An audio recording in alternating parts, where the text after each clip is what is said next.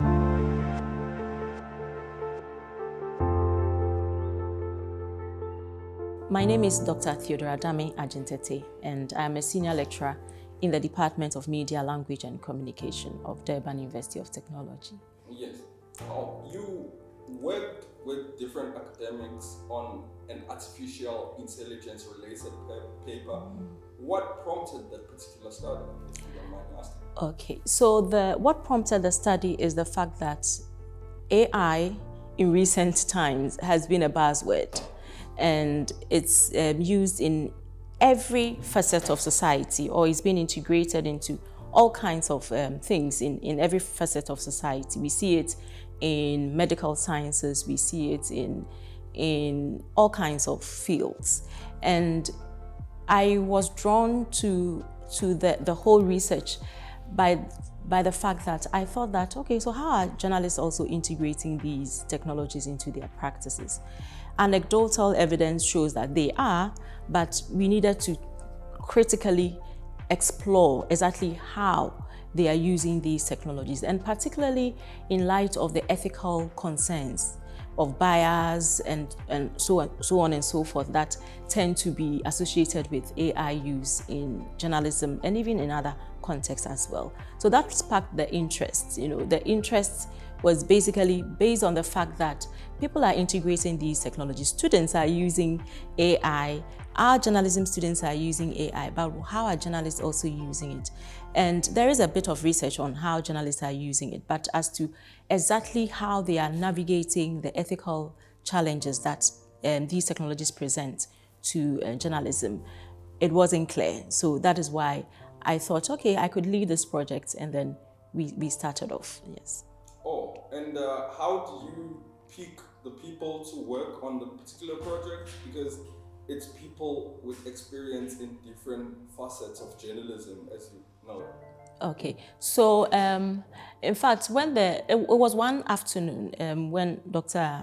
Tigeri Moringa, I was having, it was a casual conversation, and then he asked, so Doc, what are you working on at the moment, or what do you want to work on in the nearest future? And I mentioned this. I told him, I think that I want to do something related to AI use in newsrooms. And then we started talking about it.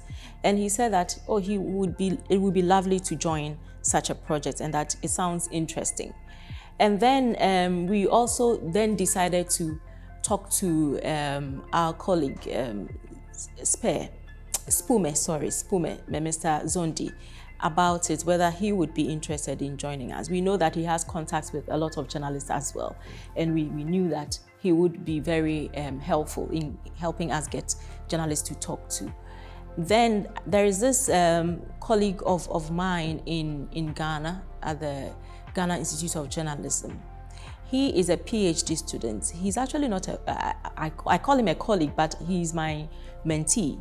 And we had just started working, we worked on a project, and it was quite successful. And I thought, oh, this is somebody who is enthused about research. So let's bring him on board, and then let's get data from Ghana as well to do the comparative analysis. Oh, would you say this, as you were studying this, would you say it's an issue particular to Africa, or it's a third world issue in general?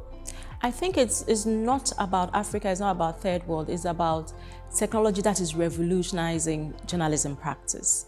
In fact, we often say that journalism is driven by technology because we use, the media itself is technology. So radio, the radio spectrum, the broadcast media, and even digital platforms is all technology. And sometimes the technology, and not sometimes, most of the time, technology shapes the format of media. How we use the media and how we engage with the media and so on. And so it is something that is happening. AI or artificial intelligence is something that is global. And there are different levels of adoption. We knew that there would be different levels of adoption. But we needed to ascertain as to how exactly that is being done and what levels of adoption can we see in our contexts. Oh, I take it from reading the paper, it is mentioned somewhere there that AI is not something that just started with ChatGPT and all these, popular platforms your students are using, and I myself am also using some of those platforms. I'd like to find out, is AI an issue only now in journalism, or it has been an issue and there's some contributing factors? So AI technology, as we indicated in the paper, is not new, actually. It is not new at all, but it is how it has changed and the levels of adoption that we see now. So we have always had technology in medicine, AI technology in medicine, for instance, but there have been a lot of advances to the point that now individuals, no matter their technical abilities, have access to these technologies. You see, so, and the reason it is now well known, or people keep talking about AI and so on and so forth, is the latter part of last year when ChatGPT in particular, came into the market, and then everybody was talking about it, everybody can use it. And because technology has advanced, it becomes easier to use. Those days, AI technologies will be used by the experts only.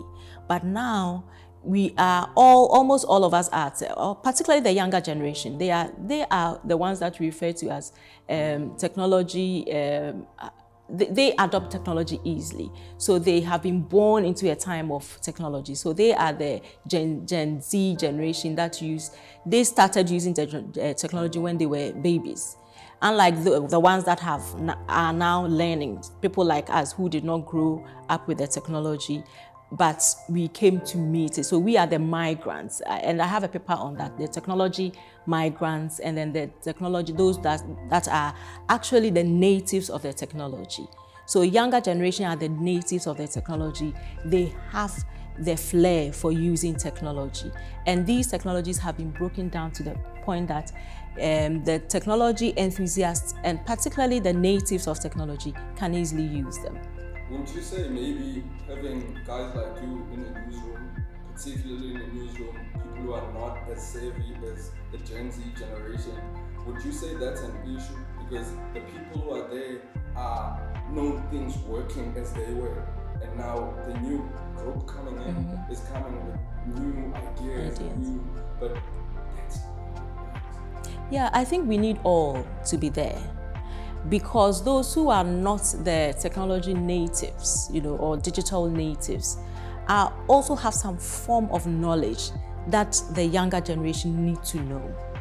They are used to the old ways of doing things. They have the ethics of the profession and so on and so forth. So it's very important for them to be in the space so that both generations learn from, one another. Is very important. The fact that the younger generation know how to use technology does not mean that the older generation are useless. Their knowledge is very important. Now we are in a fast-paced world, so a lot of the time there is abundance for ethics and so on. But we need those people who have that competency to teach those who don't. But is it not Dr. Theodora sitting there in a newsroom as a head of a particular newsroom, not allowing young guys to share new ideas when they're here? Is it not that person, or is it the other way around? Is it the young people refusing to share new knowledge, or it's the older generation not allowing new ideas to come up? Well, it is a bit... I think I'll answer it in a nuanced way, where we have those who are stuck to their old ways of doing things. They don't want to take on new things and so on. But there are those older generation who are also open to new ideas. And in our research, we found that the younger generation think that the older generation, they are stuck to their old ways of doing things. They are not open to new ideas. So it's really a problem. But I think that we'll get to the point where we all understand that if we decide not to take on new things, we'll be archaic. We'll be no more relevant. So yes, we believe in the old ways of doing things, but things are changing. Evolutions are happening. How people consume media is changing. So we need to also evolve with the times. And I think that is where a lot of research needs to be done. And when we do research like this, one of the things that is very important for us to do is to engage with the stakeholders who would benefit from the research. And we've attempted that. We've looked for other platforms to do that. Last week and that was one of the reasons I couldn't avail myself for this. There was this they call it Artificial Friday, where they discuss artificial intelligence in different contexts. And I thought it was a good opportunity to share what we have. So I joined that particular panel to talk about it online. But we've also created platforms or we've got opportunity to speak with SANEF, the South African Editors Forum, about our research. I think that the difficult part of things is that when academics do research, it just sits somewhere and accessibility is a bit, not on the high. But if we can find innovative ways to engage with, relevant stakeholders with our research, I think that will be very, very useful. Oh yes. I think it would be very useful. Yes. You interviewed about 18 people in total when it comes to this particular paper. Is there a particular way you used to pick who to interview or who to leave out of this thing in both countries? All right. So in both countries, we have a number of criteria we used, and it was the same across the two countries. So one was that these journalists should be active. There are journalists who are not so active doing the work of journalism, but they should have been in practice for, I think, minimum 5 years, and they should be active practitioners. The other thing is that they should also have a broad overview of what is happening in the newsrooms, because yes, even though we are talking to them on an individual basis, because it was qualitative and we couldn't talk to a lot of people, we needed their views on how their colleagues are also using these technologies and so on, and the challenges and the rest. So one, they should have been practicing for a minimum 5 years, and then they should have a broad overview on what is happening in the newsrooms. And then they should also be active journalists or actively doing journalism work.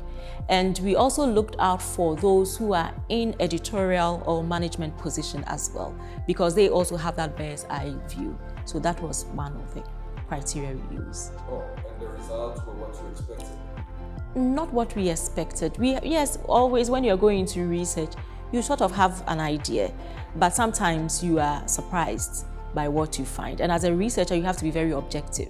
So you don't go in selecting people based on what you want to see with your data. So we were very objective in our selection, and sometimes even had to be recommended, or other people had to be recommended because we couldn't reach all the people that we knew. So other journalists had to recommend other journalists for us to talk to. So we yes, maybe some level of expectation, we saw it, but in contexts like in certain aspects, I don't think it's something that we expected. We were a little surprised by it, particularly when it comes to, we thought that, now every media house is online or on digital platforms. But there are these individuals in the newsrooms that colleagues thought that they were not open to taking on new technologies, So that was really a surprise, because we thought that, everybody is going along with, what is happening at this moment. Yes. No, that makes sense. With like other publications, I think the independent newspapers is losing some of its titles soon as well. And Media 24 in South Africa also lost a couple of titles. Couldn't that be like a clear sign that you should have adopted maybe this thing earlier in a way? It is so true. I think that news organizations underestimated the power of digital platforms and the power of AI as well to help them do, some of the routines. There are different levels of AI adoption in newsrooms where there are automated tasks. For instance, in advanced countries where stories are being written by bots and so on. In our part of the world, we don't see that. We see more of, the user-generated kind of content that is being used and so on. So I think that to a large extent, that is why newsrooms are now suffering. And now they are asking tech giants to pay for what they do because they are using content from news organizations. I think that they waited too long to go with the times or to evolve and then take advantage of the technologies, or probably collaborate with tech giants or tech companies to help them do their work better. From my end, it would be an issue of maybe dominating the space so long without competition and thinking things would stay the same. Yes. All along. Yes. And what other materials, Doctor, did you use to sort of make your study, your paper, become what it is? Because it's not only as informative to a person who is in journalism like me. Someone else could read and find something useful in that. All right, so typically for a research paper, we would look at what others have done. So that is one thing that we relied on. So we looked at, okay, so if we are doing a study in Ghana and South Africa, what has been done already, so that we don't go repeating what has been done. And that is what made our study quite unique.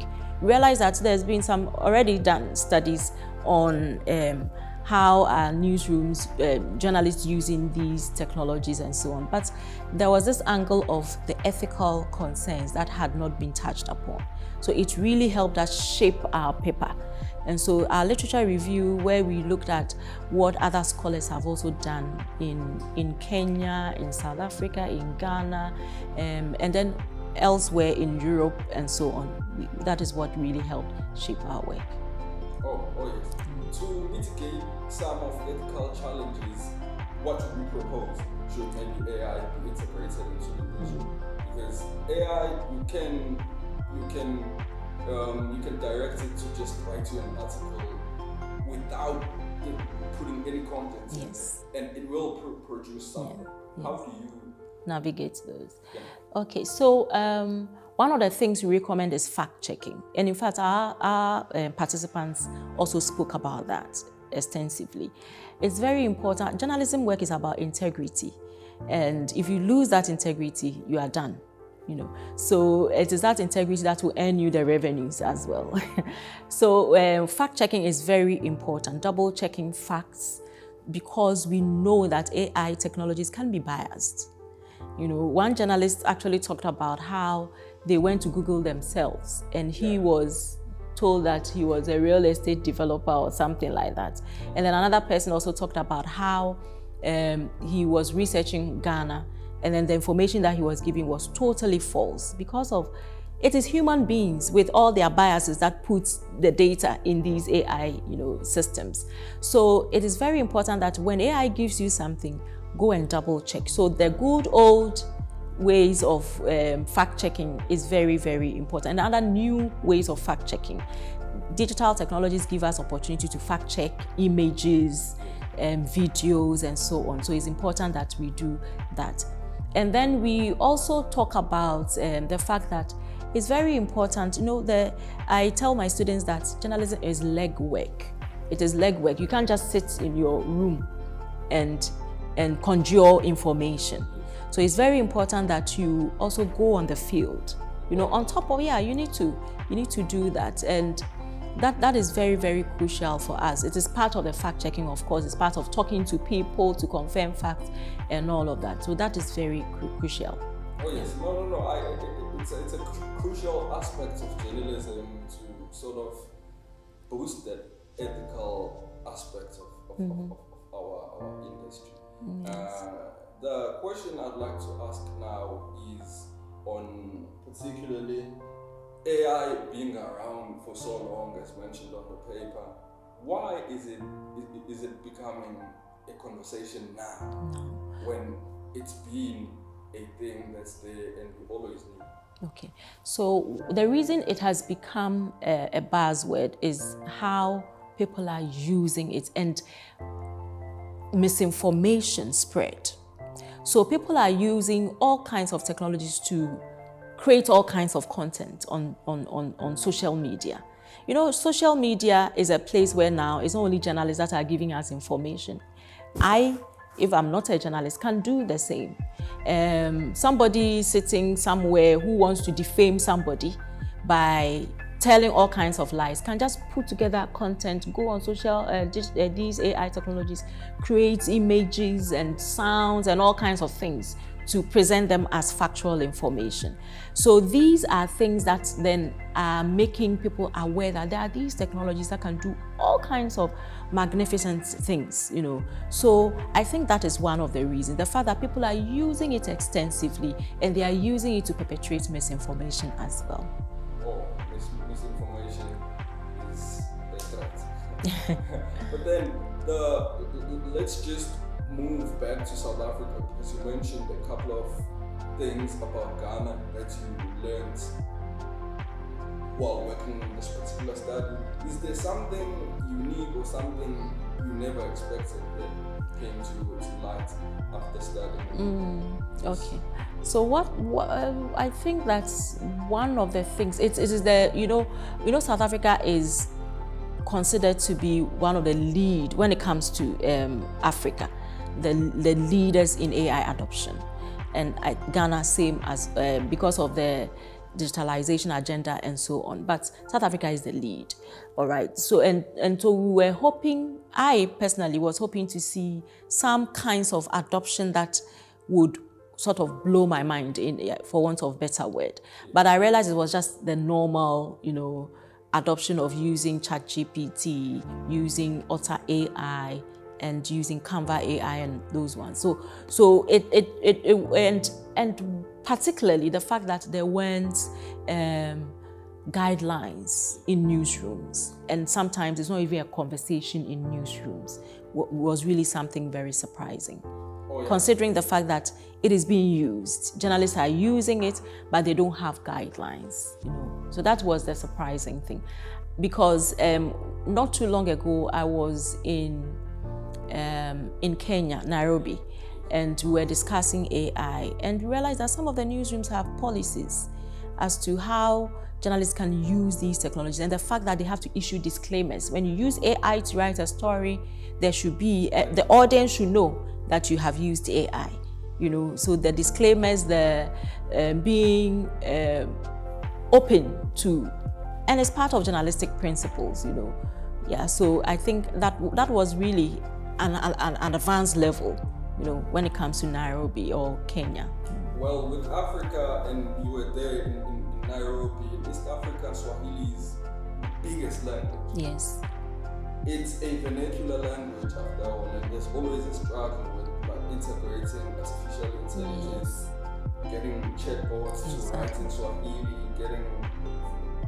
it's an issue. Even in South Africa, we have about 11 languages that are spoken by indigenous people, but they are nowhere near being in the AI conversation. What it's very true. About that? Is not an issue? It is a real issue, and that is one of the, in quote, the biases that a lot of the time we talk about, that it is biased in terms of even language. And we saw in our study that journalists could not use some of the technologies because of the language barrier, because their news media organization uses a particular language. And so if you want to use Otter AI and the person is speaking Zulu, Otter AI cannot translate Zulu. It will give you something totally wrong, So language is really crucial, and it's come up in several conferences. And I think that the onus is on us as Africans to start developing, our tech experts, to start developing models or models that incorporate our language into the system. I think that is where we lack the most. I think so as well, but then there's this generation, us, the younger people who are coming up. How could you leverage this energy that's just coming in? Yeah, I think the young generation have a lot to give when it comes to these digital systems, and the platforms have to be created for them. In certain instances, the platforms are being created for. I know that students in DUT. What's the name of the department? I forget a bit. But they are developing robots and so on and so forth. And I think that it should get to a point where they are minded that we need our language also. So that even if you are not educated, you can also interact with these systems. I think that's where then we broaden the intake. Because in that paper that I spoke to you about when I mentioned the digital natives and the immigrants and so on, I talked about the fact that language could be a very useful factor in people even using Google. You know, we use the voice to search for things. So if I don't understand English, how do we call it? Is it Google Voice or whatever we call it? But if we had a system where people could use whatever language they can use to search for information, to use these technologies, I think that would be very, very helpful. And the young generation should take advantage of that.